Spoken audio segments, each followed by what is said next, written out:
Alors le roumage.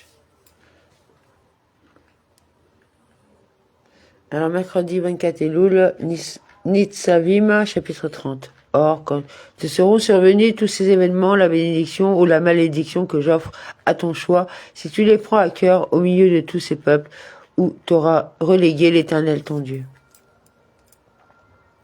Que tu retournes à l'Éternel ton Dieu et que tu obéisses à sa voix, en tout ce que je te recommande aujourd'hui, toi et tes enfants, de tout ton cœur et de toute ton âme.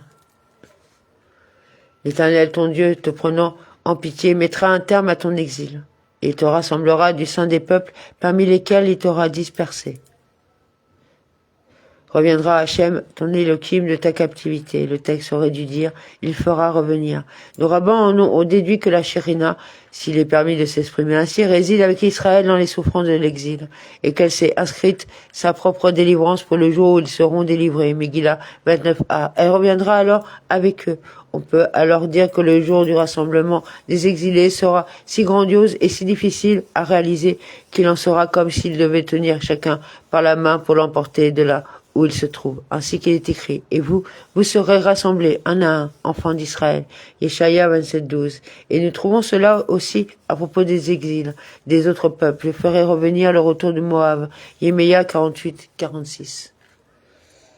Tes proscrits fussent-ils à l'extrémité des cieux, l'Éternel ton Dieu te rappellerait de là, et là même, il irait te reprendre. Et il te ramènera, l'Éternel ton Dieu, dans le pays qu'auront possédé tes pères, et tu le posséderas à ton tour, et il te rendra florissant et nombreux, plus que tes pères. Et l'Éternel ton Dieu circoncira ton cœur et celui de ta postérité, pour que tu aimes l'Éternel ton Dieu de tout ton cœur et de toute ton âme, et assure ton existence.